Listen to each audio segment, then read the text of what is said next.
Hello, Two Forks Tower. This is Sissy Jones, voice of Delilah from Firewatch, and you are listening to the Xbox Expansion Pass. You didn't really name the turtle Shelly, did you?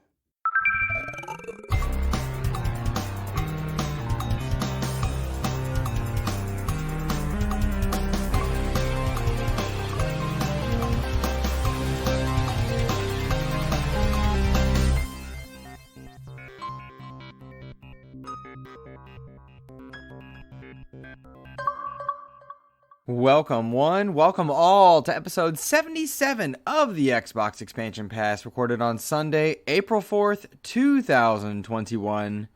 I am your host, Luke Lohr, the InsipidGhost. In this episode, we discuss how Microsoft might rekindle the Games with Gold program while streamlining the ID at Xbox experience. Previous Sony exclusive MLB The Show is now arriving day and date into Xbox Game Pass, and the Backward Compatibility program has gone mobile. Enjoy. Yet another week of gaming is upon us and behind us. Welcome to XEP, discussing all things in the Gamerverse as they pertain to the Xbox ecosystem. And as I am wont to do each and every week, I want to start the show by offering words of kindness to those who have made my gaming week better. And this week, the words of kindness go to someone I believe I've shouted out before, but will consistently get shoutouts for as long as he's in my life. Mr. Kevin Butler, who does not listen to this show, but I game with every single week. He is just celebrating his birthday. He streams over on Twitch at twitch.tv/hometownhero. The E's are threes. But real talk, I have lived with Kevin in our younger years. This man has paid my rent once when I was in a time of struggling. One of the nicest, kindest human beings on the planet. For all the good and bad that goes on each and every day, he's like a rock for me. And so I just wanted to give him a shout out and let you guys know what a great friend is and what he means to me and all that jazz. It's pretty cool getting to have, somebody in your life that you play games with constantly, get to bounce ideas off, tell your real world problems, and they counsel your way through it, or just tell you to get over it. And that's what Kev does. So he's a pretty good dude. Happy birthday, Kev. I know you're not going to listen to this, but I wanted to say it nonetheless. All right, guys, let's get to some news. Stunning and industry-shaking is this first news item on our list this week. It was known that previous PlayStation exclusive MLB The Show would be making its way onto Xbox consoles with MLB The Show 21. However, it was announced on April 2nd, the day after April Fool's Day, to make sure that there was no confusion, via the Xbox Wire, that MLB The Show 21 would be launching day and date into Game Pass on April 20th. Side by side, its PlayStation brethren, and going on sale for Xbox communities, Game Pass subscribers will have access to MLB The Show 21 for no additional cost other than their subscription. Goodness gracious me. I could not believe it. This was absolutely wild. Of course, this was the day after Game Pass Day and Date received Outriders, which is just a great game in its own right, and we'll talk about that and some of the launch woes that it has had, despite being a great game. We'll talk about that later in the show, but this was a day after so much goodwill was going towards Game Pass. It was announced that the show would be making its way into the service, and I'm just taken aback. I'm trying to process this story even 2 days later, and I'm still stunned. I'm going to read the official statement from the Xbox Wire press release, and then we'll break down some of the more interesting elements of this. It says, quote, "We're delighted to announce that MLB The Show 21 is coming to Xbox Game Pass on day one and will be available on April 20th for Xbox Series X, S, and Xbox One, as well as on Android phones and tablets via Xbox Cloud Gaming Beta for Ultimate members. Both MLB The Show 21 Xbox One and Xbox Series X and S Standard Editions will be included in Xbox Game Pass, so members will be able to play the best version of the game regardless of which console they are on. With cross-platform play and progress, you can play against others online and earn and use content across the platform and generation you choose." End quote. I am stunned. I am thrilled for the Xbox gaming community. I'm thrilled for those developing MLB The Show. Of course, that is a PlayStation studio and was previously PlayStation exclusive, so I'm sure there's some weird conversations being had there. But it sounds like, as surprising as it was, that the show would be making its way over to Xbox, and certainly that seemed to have come from Major League Baseball pushing this, saying, hey, you've made this great baseball game. There's no other MLB game out there. Why are you isolating yourself to one console? And seemingly pushing them to publish over on Xbox and access that many more gamers. They are now going to be launching the game day and date to 18 million plus potential subscribers and potential players, and that is just incredible. And I have to wonder just what those conversations were like. I have to wonder whether Sony proper knew about this. I'm sure that the show developers found out about it ahead of time, but did Sony Publishing know? Because, as it were, the official publisher for MLB The Show on Xbox is not Sony the way it is over on PlayStation. In fact, it's going to be Major League Baseball listed as the official publisher. So there's interesting elements of that. A lot of people are taking this story to mean a number of different things. They're pointing out some of the irony that a previous PlayStation exclusive is costing its customers $70, which is, of course, the standard price over on PlayStation for PlayStation 5 games. It's costing them $70, whereas Game Pass subscribers are getting it for just the cost of their subscription. And that's causing a bit of a hubbubaloo and a bit of confusion, I think, among customers there to know that they need to spend $70 as a PlayStation gamer, but you can just have it as part of Game Pass. There's certainly plenty of conversations to be had there. I'm hesitant on where to start, but it sounds to me like what Microsoft did was see that Major League Baseball was the publisher, recognize that they wanted to get this game into the Xbox community's hands, and back a truckload of money up to the MLB and say, hey, 18 million plus potential customers and players, you're trying to access this new market, we'll pay to get this service here on day one. Let's do this. And they probably cited a number of different success stories for Game Pass day and date. Probably too late for Outriders, but that was a success story for sure. I'm taken aback by this. I don't have any personal interest in MLB The Show. I'm not the guy that was ever going to go out and buy the sports ball game outright, with the exception of the occasional FIFA to play with my brother, as I do enjoy soccer stuff. But now, knowing that it's in Game Pass, maybe I will give this a go, given that it is one of the most highly regarded sports games on any platform across any sport.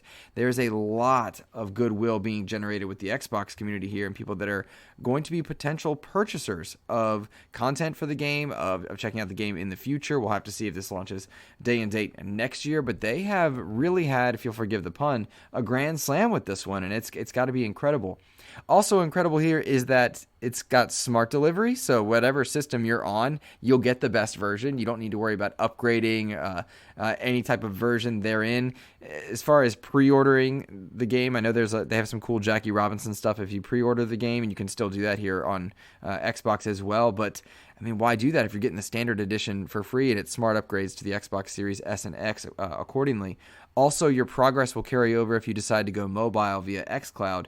I mean, that's just an incredible deal. And I have to wonder if Microsoft isn't just patting themselves on the back something fierce and PlayStation scratching their head just a little bit as to just how they might be able to combat this idea of their customers who were previously exclusive and given the highest regard are now going to be the ones that have to spend the most money to play the game. Comparatively, seemingly. Some false headlines going out there, or rather I should say misleading, in that saying that Xbox gamers are getting it for free. No, there is a cost for the subscription. I don't find that cost of subscription to be substantial by any means. I mean, $15 a month, and many of us are getting it on sale and stacking, of course. But even for the cost of $15 a month, it adds up to, well, I think like $120, $150 at various points. Maybe a little more. I'm thinking about Ultimate versus standard numbers. Nonetheless, I mean, for the cost of two games, Outriders and MLB The Show, you've got your Game Pass subscription for a year. Not Ultimate, but Game Pass. That's telling. That's interesting there for sure. When I went and checked the official Twitter thread for MLB The Show, it only had information about the PlayStation version. Zero mention of Xbox Game Pass on the MLB The Show timeline at all. None. No retweets, no likes, no reference to where you can pre-order the game on Xbox. Nothing. And MLB, of course, was spotlighting it, and Xbox was going nuts with it, various types of promotions. Big win in the social media category, I think, for Microsoft as well. I do not enjoy, and I will not subscribe to the fanboy arguments of which one's better or anything else. This is more an interesting story to follow because you have such a high-profile, well-regarded exclusive that's now available to another community, and the stewards of that community are doing their absolute best to spotlight it and make them feel welcome.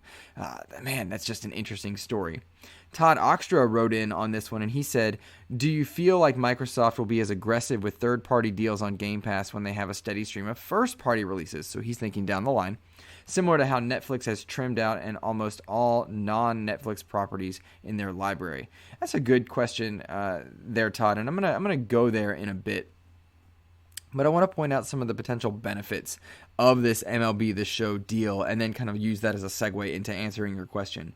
Right now, Xbox and The Show have an opportunity to turn a huge market of gamers onto their product. And every article that's going to be written about MLB The Show going forward is going to include the words, not just the words Xbox, but Game Pass as well. Every review, every news article, and likely for the next year or so, any news about PlayStation exclusives making their way over to PC are going to have the question asked, will this be available on Game Pass for PC? Future games, not necessarily like your Ratchet and Clanks, but other games like The Show or Spider-Man will have the question of, would Sony be willing to publish this over on Game Pass if MLB The Show finds success? And it's not a matter of will they, won't they? It's a matter of the articles being written and the words being used, because the mind share of Game Pass is starting to permutate into multiple cultures. It was not well known when Game Pass first launched, and it was not well respected initially as a service outside of those that played it, right? Like those in the know were very comfortable with how much value the service was. It's now making its way into standard pop culture that Game Pass is as good as it is. The big joke about Xbox podcasts right now is that they can't talk about their exclusive games, but it's always Game Pass, Game Pass, Game Pass. That is going to be making its way into articles that have nothing to do with Xbox. Technically, MLB will be spotlighting this. They'll be watching those numbers very carefully as they're the official publisher. There's going to be a lot of different, I guess you could say, pieces of mind share that are going to be placed in there with goodwill going forward that might pave the way for more aggressive third-party deals in the short term, Todd. Your actual question, though, is will that same aggressiveness take place? Will they go after the Outriders? Will they go after MLB The Show? Or potentially Cyberpunk when that next-gen patch launches? Will they go after those titles when they've got their own first-party slate? And I have to think, Todd, it depends greatly on just how much quality is in that first-party slate, starting at the end of 2021, but really through 2022.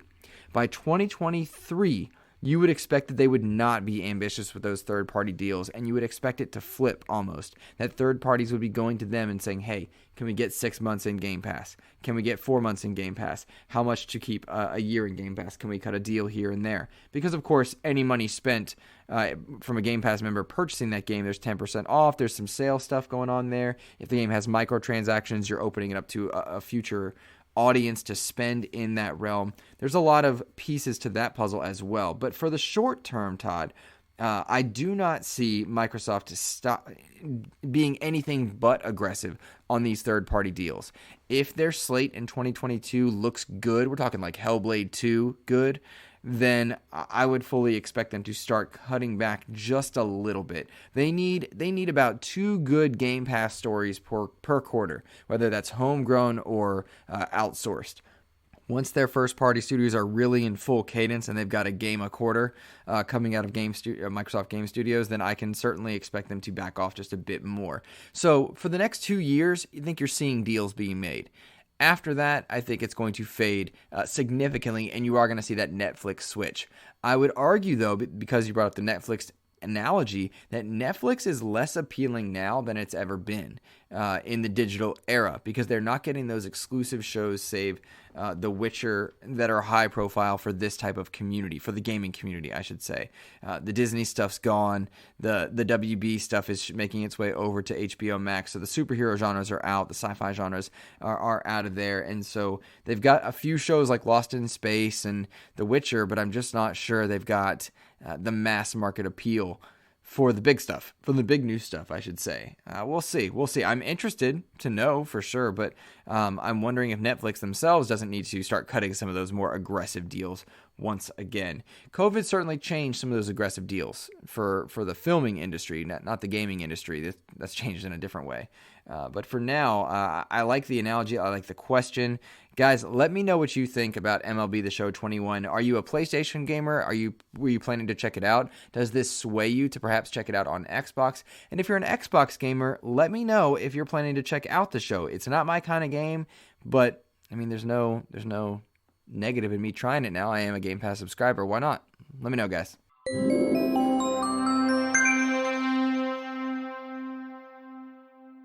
Well, my review of Outriders is on hold until the servers stabilize just a bit. I do want to disclose that I was given a code a day ahead of time, so I had a 1-day head start on people that were getting it in Game Pass or proper. So my time with the game is not really that extensive compared to what anybody else might be having in terms of what they're able to play right now. However, my review will come out later. That said, I'm really enjoying my time with Outriders when I'm able to play. Of course, People Can Fly's game has blown away expectations of interest. Of course, it launched day and date into Game Pass, just the way that MLB The Show will on April 20th. And it had the biggest launch on Steam in the history of a Square Enix game that is a paid Square Enix game, as on day one, there were 100,000 plus concurrent players. This is via just Steam, which is the most for a Square Enix game, for a paid Square Enix game, not counting free holidays, weekends, that kind of stuff. To give you some perspective there, Avengers, 31,000 at its highest concurrent count. Outriders day one, 100,000 plus concurrent. I, of course, am playing it over on Xbox, and I'm really having a ball with the gameplay. I'm loving it. But it is interesting to watch the social media team for People Can Fly react to this far exceeding expectation and interest for their game. I think they were ready for a good amount of players to be checking out Outriders out of interest. I think they prepared for that, but they were just dumbfounded by how many people were truly checking out the game. A lot of people outside of the Xbox ecosystem were diving in. Of course, the Xbox ecosystem went in hard on it. You launched in April with no competition in terms of big games. You had a Game Pass debut, so people were able to talk about it word of mouth. You had a great demo that received a lot of very positive feedback, and you talked a lot about, and the interest uptick in Outriders from the demo to the launch of Game Pass day and date to just people covering in different classes, it has been astounding, really. And to go in and get 100,000 plus concurrent on day one, it's no wonder their servers melted, to say the least. If you've been following the social media team, which is kind of where I started with this, they have been so communicative. They have been speaking nonstop, trying to let players know what's going on, trying to let them know what some of the fixes are. They've already promised a post-mortem for when they are able to kind of settle in and figure out what went wrong, what went right, how they're planning to fix it. I heard via the grapevine, this is not something I heard firsthand with my ears, but somebody was telling me that Jez Corden reported they're using peer-to-peer connections versus server hosting, and that might be part of the problem. Certainly could be. The game, of course, has cross-play from different systems and ecosystems, so that might be a headache there as well. But I am personally thrilled that people are checking out Outriders because I'm really enjoying my time with the game. I do not recommend playing it solo. I can tell you that much right now. The difficulty scaling solo is a nightmare. I do not enjoy my time solo. But playing as a Technomancer with a Trickster and a Devastator as my teammates, I'm really enjoying my time playing multiplayer. And it's just an absolute blast. A really fun, cool game. And it's everything gameplay-wise that Avengers or Anthem should have been, and it's not a live service game. And I'm hoping that every live service game that's, looking at coming out down the line, I'm thinking about Suicide Squad because DC Comics are near and dear to my heart. Looking at them down the road, they've got to be looking at, what's happened with so many live service games, Anthony Anthem, Avengers, and of course, Destiny and several others, and just thinking, all right, what do we need to do for a successful launch? What do we not need to have in our game? Is our game necessarily in need of being full live service, or can it be faux live service? Outriders is not a live games as service game, but it is kind of like that in some ways. I can tell you this, guys. I received a code, sure. It's in Game Pass, sure. If none of those things were in play, this is a game I would have spent $50, $60, $70 on, depending on the ecosystem or where you're at, and I would have been happy to do so. I would have been very pleased with my purchase, at least at this point in here. And so I'm thrilled that they're getting the interest, bummed out for that team that really, this is their best game, People Can Fly. They had a foundation with Gears Judgment, good game there. Bulletstorm, is fine. But this is just wonderful. And so I'm very happy for People Can Fly. And I have to think Outriders 2 has been quietly greenlit on the back end. They're whispering to each other for sure. And I reached out to hopefully get somebody from the dev team here on the show, but I don't know that that'll come to pass, as they are working, quite hard at fixing their servers. My review will come later on, but I'll tell you this. If you got Game Pass, there's no question. You need to check out Outriders and see if it's for you. Don't play it solo. It's like Sea of Thieves. You play it solo, you're not playing the same game, and it's not the same experience. We did have a question kind of in this realm, though. Lohr James Suddy, one of my good buddies, wrote in and he says, got a question. When do you think we'll see a smooth launch again on Xbox? The last smooth launch for a title that comes to mind was Apex Legends. Of course, I could be mistaken, but Fallout 76, Outriders, Cyberpunk, Watch Dogs, and Anthem, all big titles that tripped on the way out. Lord James Suddy, it's weird how your accent shifted as you were asking that question there, but for sure, I understand where you're coming from about games having smooth launches. I think without a doubt, if the game's going to be in Game Pass and launching to 18 million plus potential players, they need to be prepped to scale servers pretty aggressively, particularly if it's a game that's reliant on multiplayer, right? Like if it's a game on multiplayer, they've got to be reliant there. As far as smooth launches, my hope is that investors and publishers are really taking note of the games you listed and a few others and asking themselves, what is it that we need to be ready for, and is our game ready to launch? It looks bad to investors when Cyberpunk or Avengers flops. It just looks bad. They have all this great hype. There's all this goodwill that CD Projekt Red had for Avengers, for Cyberpunk, I should say, and then to flub the landing the way they did and rush it and put it out before it was ready and to talk the talk without being able to walk the walk, that looks bad. And their stock and market shares are just so far down. They're down to 2/3 from what they were. That's bad for investors, right? Avengers has a very similar story. Anthem has a very similar story where all this goodwill, people are excited for the game, investors are investing in the game, and then because it came out before it was ready, because it wasn't polished, it actually had the opposite effect on the company, and thus on jobs and on the player base and many other things. My hope is that they are realizing that there are long-term ramifications to misleading an audience or setting unrealistic expectations. There are realistic expectations in terms of financing a studio and keeping a studio afloat.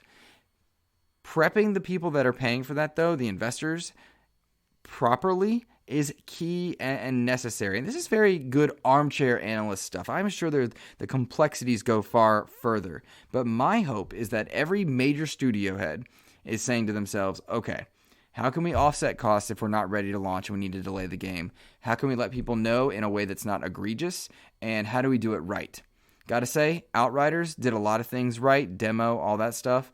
Still struggled at launch. How do they learn from it? Hopefully, Microsoft is sharing their numbers and talking about what they can do with their servers. And again, I'm using that because of the Game Pass element, but I'm sure Steam has a lot of information to discuss on that. PlayStation, I've not heard any numbers on their end at the moment, but we'll find these things out over the next week or so.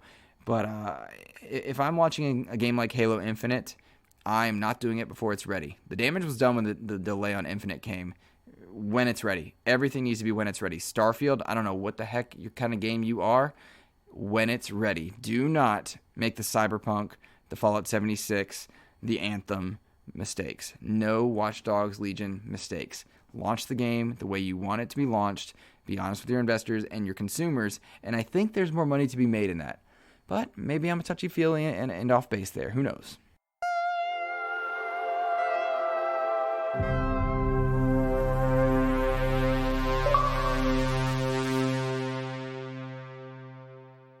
This is David Bateson, the voice of Agent 47, and you're listening to the Xbox Expansion Pass.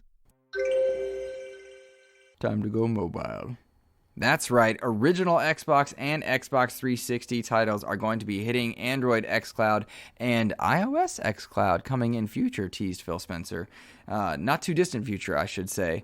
But according to an Xbox Wire post, some good news early on in the week before we got all this amazing day and date stuff for the show, that your OG back compat games are going to be playable for you via xCloud. The post reads, Xbox Game Pass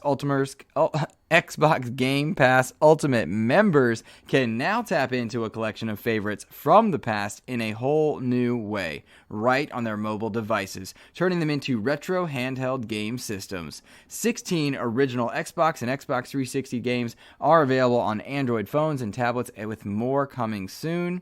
We've listened to the feedback going all the way back to our earliest cloud gaming preview, and making games from previous generations available on mobile devices has been one of the most requested features by the community, end quote. Guys, this is fantastic. If you've got an OG Xbox or Xbox 360 title in your library that you like, it is in all likelihood that that game will be available to you over the course of the coming year. They have listed the first 16 games, and I'll read you that list in just a minute. But remember, these games are cross-progression. You access your cloud save. You play the game as you like. You can pick it back up on your console, on your PC. You can pick it back up on your xCloud on PC, which is coming very soon as well. This is thrilling news. The first titles out the gate in this updated back compat online catalog are Banjo-Kazooie, Banjo-Tooie, Double Dragon Neon, Fable 2, Fallout New Vegas, Gears 2, 3, Judgment, Jetpack Refueled, now with touch controls, Cameo, Perfect Dark, Perfect Dark Zero, Elder Scrolls 3 Morrowind, Elder Scrolls 4 Oblivion, Viva Pinata and Viva Pinata TIP, don't know what that one is, but both the Viva Pinata games also have touch controls enabled. This is fantastic. More ways to play, more games to play, taking advantage of that back catalog, taking advantage of being the best legacy supporters in the gaming ecosystem. It is wild to me. It is wild to me that Microsoft, with the weakest of the IP slates at the moment, are doing the best at game preservation and finding ways for old games to make them money, to gain interest, and to be available for gamers to play. That's a win-win-win all around. And I feel like the good news just really kept coming this week. It really was just surprising to me. Now, Famous Seamus wrote in on this one, with PlayStation facing a lot of criticism for shutting down the PS3, PSP, and Vita stores, RIP Vita, how do you think Xbox can take advantage of this situation to promote back compatibility on their consoles? Famous Seamus, it's a great question, and I think this is the first shot across that bow. I don't know if this was pre-planned to give that news this past week, or if it was something they knew that they were coming and they were just sitting on and waiting for. Either way, this is it. This is it right here. The idea that you are now able to play old school games via xCloud, and of course xCloud is going to extend not just to mobile devices, but to your PC at certain points. There's good indications that you're going to be able to play xCloud on your Xbox, which is going to be a very good feature when you consider download speeds and bandwidth sizes. There's a lot of elements to that are actually beneficial for sure to be using streaming elements of it, which I thought was interesting also. But I am in the wake of the PS3 store stuff and that stuff shutting down, I'm sad because there's a lot of great games to be had there. I can't imagine they were getting much use. I am a longtime diehard Vita fan. I loved the PlayStation Vita. I think that's one of the best handhelds ever made. The Switch was a worthy successor there, and I think Nintendo is kind of squandering which Switch potential, at least at the moment. But I am sad to see that Vita store go, and I'm really kind of embarrassed for PlayStation, if I'm being honest, because they were the kings of backward compatibility. they were the kings of it. Nintendo did some good stuff early on and then really faded when they realized they could just resell you everything. But PlayStation, man, that PS2 played PS1 games. The first PS3s played PS1, 2, and 3 games. They were the kings of it. And they now have, I would argue, the best IP slate in the gaming verse. They are just, I mean, how do you compete with God of War, Spider-Man, Horizon? I mean, there's just so many great games to be had from PlayStation, and they don't preserve that legacy. When you preserve legacy, you can resell legacy. You can celebrate legacy with goodwill compilations. I mean, I don't think a lot of people are really going to go out there and play Gears of War 2 on their mobile devices, but the story raises awareness for Gears. It reminds people that they want a Gears remaster. When you see Fallout New Vegas, that reminds everybody that, oh, that's right, Xbox has all of these studios. They could make Fallout New Vegas 2. When you see these Elder Scrolls, Morrowind, and Oblivion, I can't imagine those games age well, but when they're available and people can play them for nostalgic reasons, where it's easy for a streamer to pick up on whatever platform they want, and then know that the next Elder Scrolls game is going to be Xbox exclusive, these are big wins, and that's smart. All these Perfect Dark games that are out there.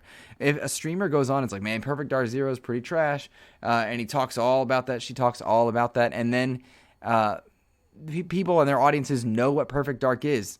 That's way better than not knowing what Perfect Dark is, because the whole conversation will be, man, it was great on 64, this 361 not so great, but man, this new Xbox Series X exclusive from the Initiative, maybe so.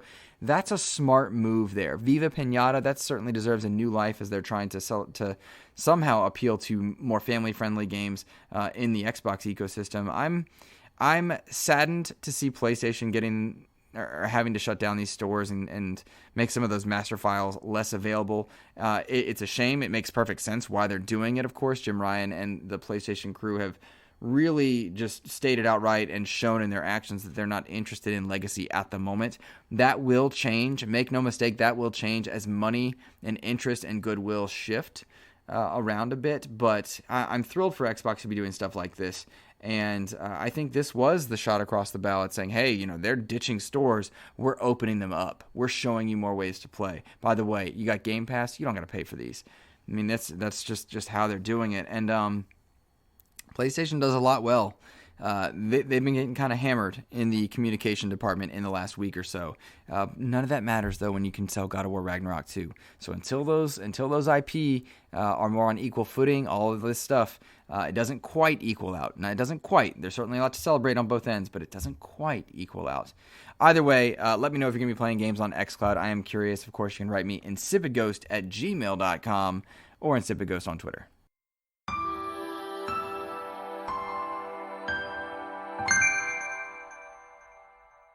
Xbox Games with Gold.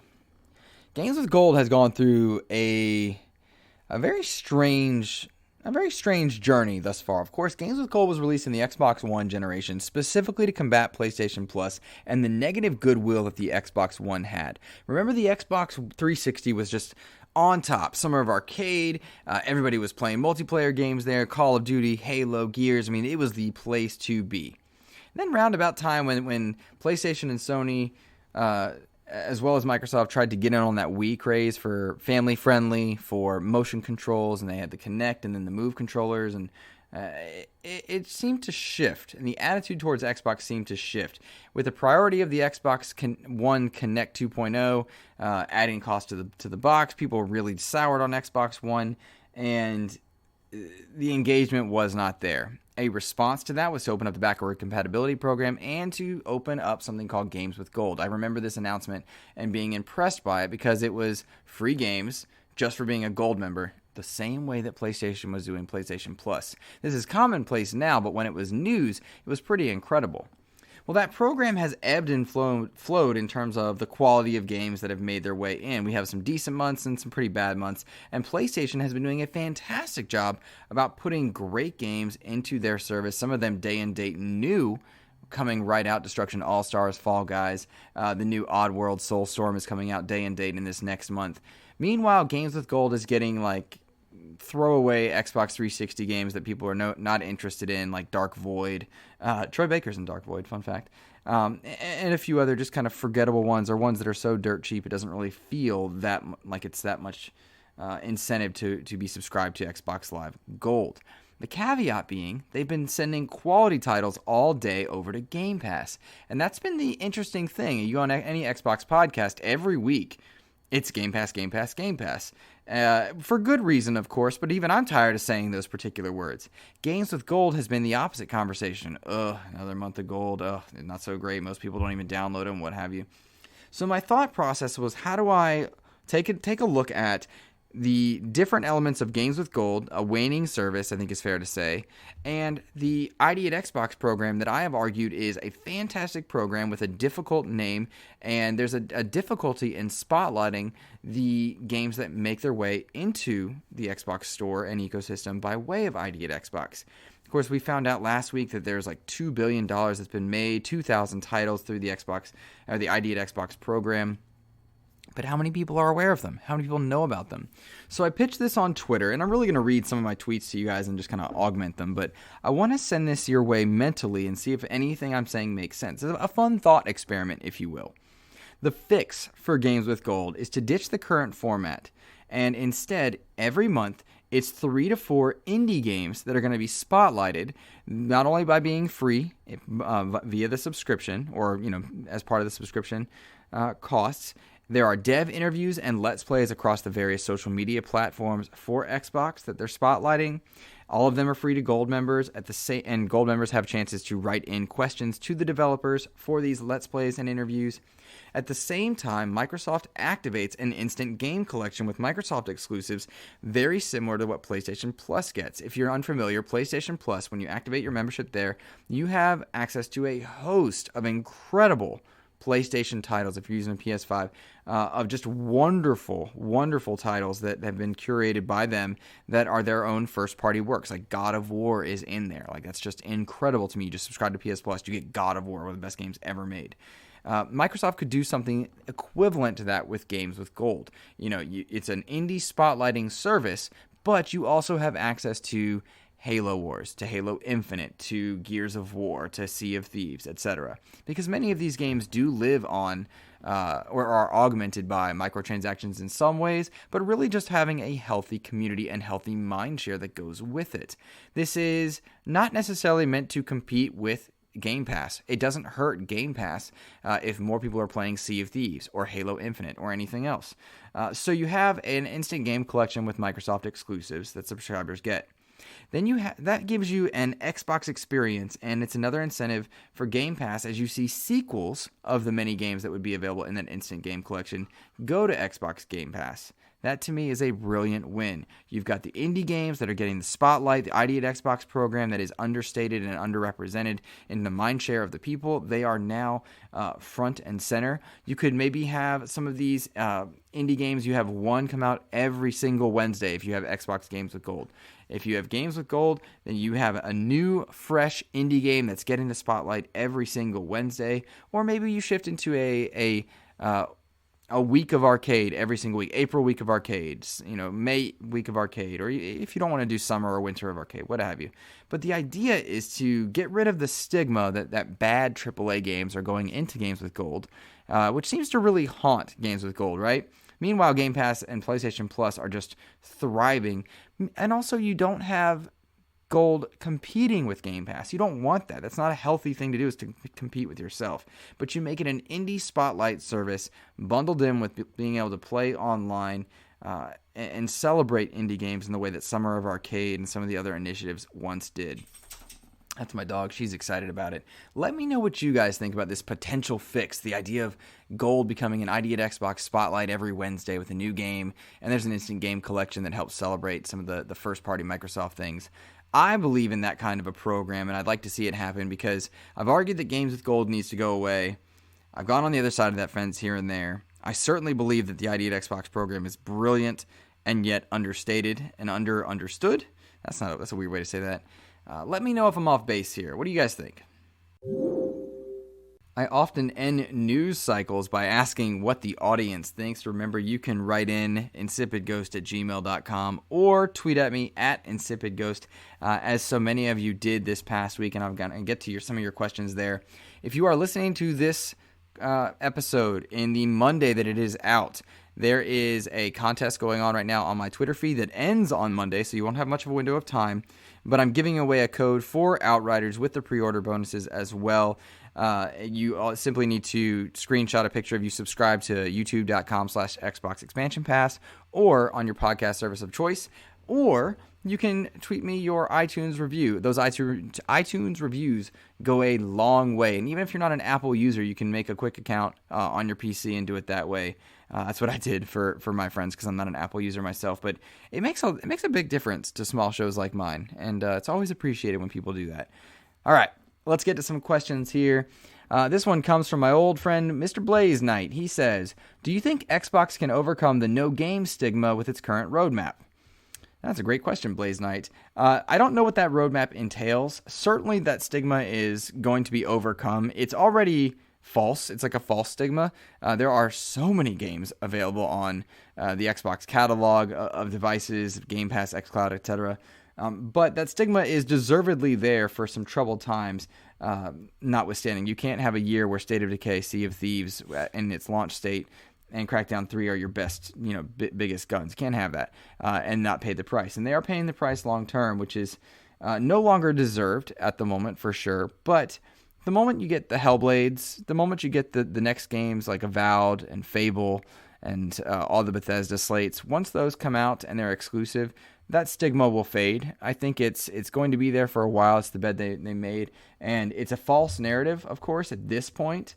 But the stigmas stick. They're like memes. They'll stick around for longer than they're meant to, and longer than the truth is, for sure.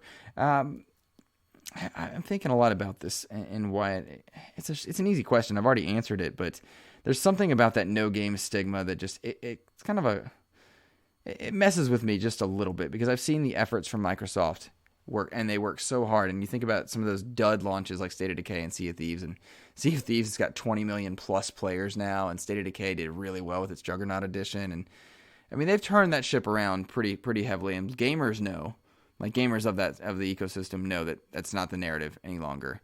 But I understand where it comes from for sure, and it makes sense. But I think the stigma's going to stick with it for a little bit longer until the game after Halo Infinite, and after that, then you're good. This question comes from Betterman77. He says, are gamers turning into entitled whiners who expect too much from games on release day, or should we be calling devs and publishers out on issues like Outriders is having right now? Well, Betterman, this is a difficult one, because certainly I think gamers are often entitled in many ways, but I don't think that's the majority of gamers. Really and truly, I think that social media does so many wonderful things for connecting us to developers and letting us talk to incredible creators in our medium and celebrate them. But it is often the negative comments that get the most attention. And those are often upset minority groups there.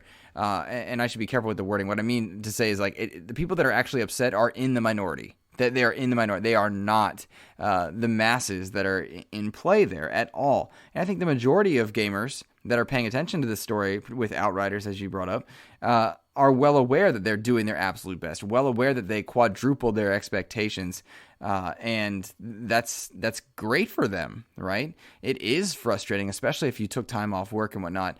However, at this point, if your game is connected online, and that's the one you're excited about, you should not be taking off work on the day of. We've just seen too many examples where that shouldn't be the case any longer. You should be waiting a day or two and cutting a little bit of slack as they figure these things out. And Outriders did it right. Like, they did the demo, they tested things, and even then they were slammed.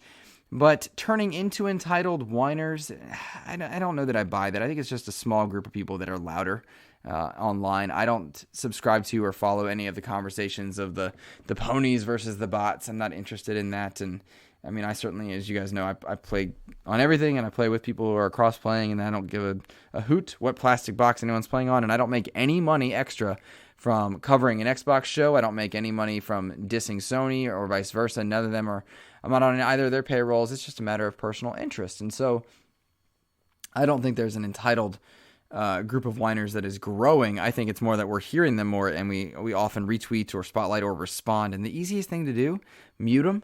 Not even block them, just mute them. Like, let them yell into the ether and you not pay a bit of attention to it and just celebrate yourselves. It's a good question, Better Man. I understand where it's coming from, but I don't know that the gaming community's ever been so mature that people didn't whine. But at the same time, I think social media augments the experience for that just a bit.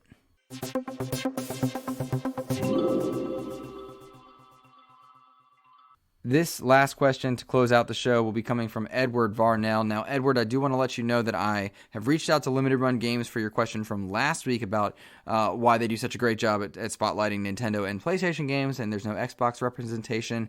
I have requested a PR-like response, which I will share on the next episode, as well as on my Twitter feed. When that does come back, if I can get them to chat with me and sit down for an interview, I'll do that as well, because I would love to know, just kind of where they're coming from, what it is. I'm sure it's a licensing thing, and I'll get a PR answer, but I'm absolutely fine with that, as I love limited run games. But I expect that I have not ignored your question. It's just a matter of me taking the time. I only just sent that request a few days ago. Now, your question for this week. Do you think players understand the importance of great leadership for a company? For example, Phil Spencer turned Xbox around like Iwata did for Nintendo. Regardless of how each is seen, they both work to make their company better than the past. This is a great question because it's one of a celebratory nature. Yes, I think Nintendo fans are well aware that Iwata was a wonderful leader for Nintendo, and I think Xbox fans are perhaps too aware that Phil Spencer has turned the Xbox ship around.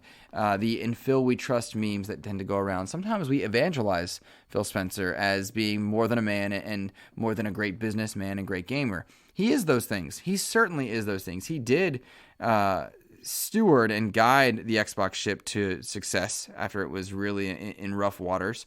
And he is quick to cite his team consistently on that. And that is a sign of great leadership, to be given accolades and then turn them back on the team and the people that are doing a lot of the good work with you and for you. Iwata, of course, had this wonderful vibe to him as well. And I miss his presence in the gaming industry. But I think the majority of players that would listen to this type of show are aware of the great leaders like Phil Spencer and Iwata. They're aware of the Reggies in their own time. They're aware of Doug Bowser. All too often of late, and sadly, in the wake of the MLB The Show news, we're very aware that Jim Ryan is running PlayStation. And I say that not as a fanboy thing, but he's getting a lot of flack and hate mail right now. But anybody that's foolish enough to think that Jim Ryan doesn't understand business or the video game business is really missing the mark. He's just not as relatable or likable in these other personalities. He's a business guy, but what he's done for PlayStation is sell PlayStations. I mean, let's be honest. Like, let's not mince words here. The PlayStation 4 outsold the Xbox One by a ratio of better than 2-1. And a lot of that is Jim Ryan's doing. PlayStation 5 is off to a resounding and incredible start. We celebrate a lot of Xbox news stories because there's a lot to celebrate on this show, but PlayStation is rocking it right now. Gamers should understand the importance of great leadership. Human beings should understand that. We should allow them to stumble, allow them to fail. We recognize that in our own selves.